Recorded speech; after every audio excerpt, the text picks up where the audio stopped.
Antrean pasien COVID-19 membludak di Rumah Sakit Darurat Wisma Atlet terekam dan viral di media sosial. Antrean pasien di UGD RSD Wisma Atlet terjadi sejak Senin malam dengan penambahan hingga 2 kali lipat dari sehari sebelumnya. Komandan lapangan RSD COVID-19 Wisma Atlet Letkol Laut M. Arifin menyebut rata-rata pasien adalah rujukan dari puskesmas di DKI Jakarta. Yang video yang beredar di UGD kita, ya, itu memang benar, memang faktanya seperti itu. Jadi kita sudah memang banyak yang mengirim. Faktanya memang puskesmas DKI Raya memang mengirim dalam jumlah yang banyak. Presiden Joko Widodo hari ini memanggil gubernur dan forum komunikasi pimpinan daerah DKI Jakarta membahas lonjakan penularan di ibu kota. Ketua DPRD DKI Jakarta Prasetyo Edi Marsudi menyebut Presiden meminta Pemprov dan Forkopimda DKI Jakarta mengantisipasi kenaikan kasus termasuk terdeteksinya varian India di DKI. Diarahkan oleh Bapak Presiden bahwasanya peningkatan COVID di Jakarta itu sangat meningkat signifikan dan beliau meminta kepada pemerintah daerah khususnya DKI Jakarta karena sudah masuknya virus dari India. Kasus aktif COVID-19 di DKI Jakarta saat ini tercatat sebanyak 17.444, naik sekitar 50% hanya dalam seminggu. Dari 160 rumah sakit rujukan di DKI, tingkat keterisiannya juga meningkat pesat. Ruang ICU terisi hingga 71% dan ruang isolasi telah terisi hingga 78%. 13 Juni lalu, Gubernur Anies Baswedan mengumumkan DKI Jakarta dapat memasuki fase sangat genting jika tidak segera mengantisipasi dengan pengetatan protokol kesehatan. Jakarta memasuki fase yang amat genting. Bila kita tidak melakukan tindakan, maka kita berpotensi menghadapi kesulitan karena fasilitas kesehatan mungkin akan menghadapi jumlah yang tak terkendali apabila jumlah orang yang harus ditangani makin meningkat secara drastis. Tingginya kasus harian baru di DKI Jakarta setelah libur Lebaran semakin mengkhawatirkan dengan penemuan varian baru India di DKI Jakarta yang mendominasi. Menteri Kesehatan Budi Gunadi Sadikin meminta penanganan situasi di DKI dan daerah yang terdeteksi diperketat karena penularan varian ini jauh lebih cepat. Beberapa daerah seperti Kudus, kemudian DKI Jakarta, dan juga di Bangkalan memang sudah terkonfirmasi varian deltanya atau B1617.2 atau juga varian dari India mendominasi. Karena ini penularannya lebih cepat, walaupun tidak lebih mematikan, ini perlu benar-benar kedua hal tadi dipercepat atau diperhatikan. Epidemiolog Universitas Griffith Australia Diki Budiman sependapat dengan kegentingan penularan COVID-19 di DKI Jakarta. Situasi Jakarta memang sudah pas kalau disebut genting ya, memang tepat ya. Karena apa? Karena tren peningkatan indikator awal ya dari satu pandemi atau wabah ya, di mana di sini kasus harian meningkat ya, kemudian juga kita bisa melihat di sisi lain tingkat hunian rumah sakit juga meningkat. Presiden Joko Widodo sebelumnya meminta Pemprov DKI terus meningkatkan jumlah vaksinasi warga khususnya di wilayah padat penduduk. Kekebalan kelompok atau herd immunity DKI Jakarta ditarget tercapai pada bulan Agustus tahun ini. Tim Liputan, Kompas TV. Saudara, keterisian tempat tidur isolasi rumah sakit COVID-19 di Jakarta hingga 14 Juni 2021 ini tercatat 78%. Sementara untuk ICU, 71%. Kasus aktif tercatat lebih dari 19.000, sedangkan kenaikan positivity rate di angka 17,9%. Langkah apa yang harus ditempuh agar Jakarta tidak masuk fase genting? Ataukah Jakarta sesungguhnya sudah genting saat ini? Haruskah segera ditarik rem darurat? Kita akan berbincang dengan Ketua Pokja Infeksi Perhimpunan Dokter Paru Indonesia, Erlina Burhan, Selain itu, epidemiolog dari Universitas Indonesia, Tri Yunis Miko Wahyono. Selamat malam, Bapak dan Ibu. Saya ke Bu Dokter dulu, Bu Erlina. Bu Erlina, saya tahu Anda adalah dokter spesialis paru di Rumah Sakit Umum Pusat, ya, rujukan di Rumah Sakit Persahabatan Jakarta Timur. Saya ingin bertanya, kondisi di sana bagaimana, Bu Erlina? Ya, kondisi di tempat kami ICU-nya penuh dan ruang rawat juga penuh. Demikian juga banyak pasien yang antri di ruang gawat darurat ini. Sampai malam ini, Bu?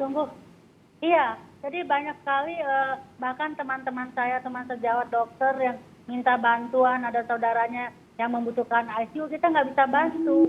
Dan juga ingin keluarganya, satu keluarga 3 orang ini positif semua, minta perlu ruang rawat. Saya nggak bisa janjikan karena yang di IGD pun belum bisa masuk ke ruang rawat, masih menunggu tempat begitu. Jadi kalau kondisinya parah, Bu, di IGD misalnya tidak bisa ke ICU bagaimana? Ya, itu kita siasati dengan di rumah sakit kami di IGD-nya kita juga punya ventilator ya. Jadi tapi itu terbatas. Ya, tidak seperti kalau di ICU.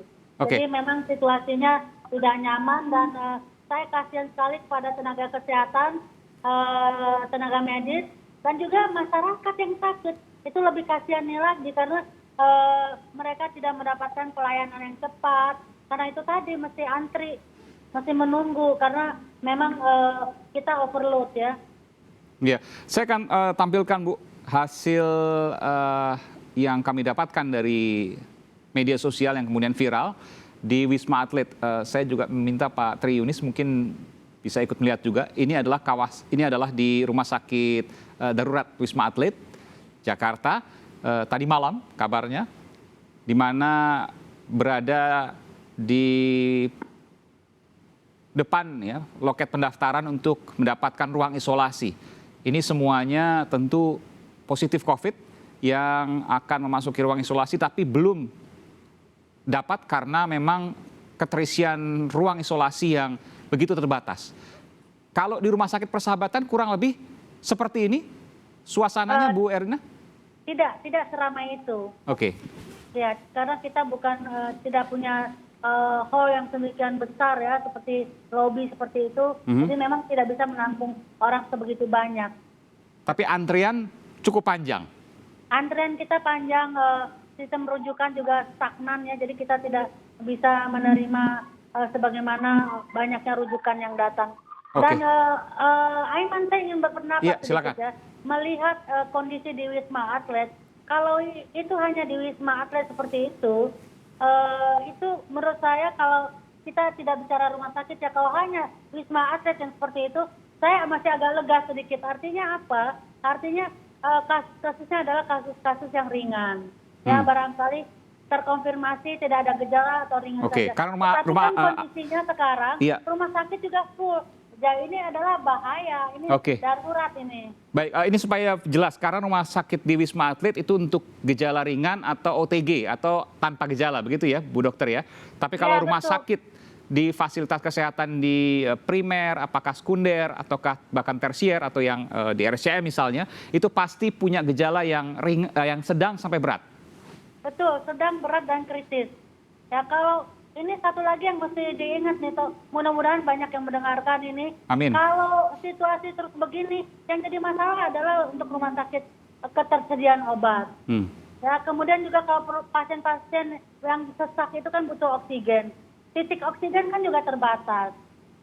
Ya, sumber oksigen juga nggak selalu tersedia banyak begitu ya. Ya, ini tidak baik untuk pasien.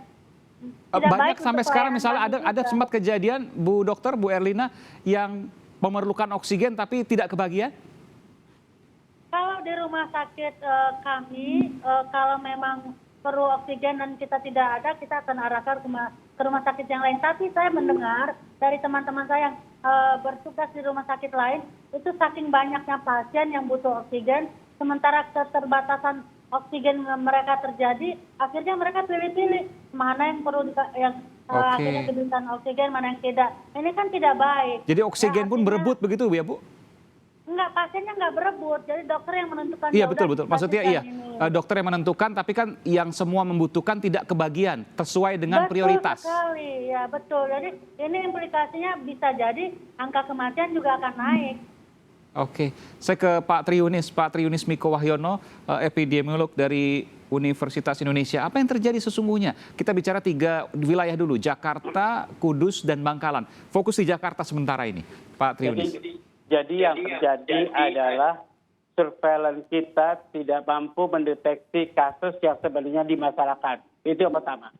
Jadi ada peningkatan kasus di masyarakat tapi tidak terdeteksi oleh surveillance. Itu yang pertama. Yang kedua adalah ada varian baru yang memperberat kasus di Jakarta, Kudus, dan Bangkalan begitu.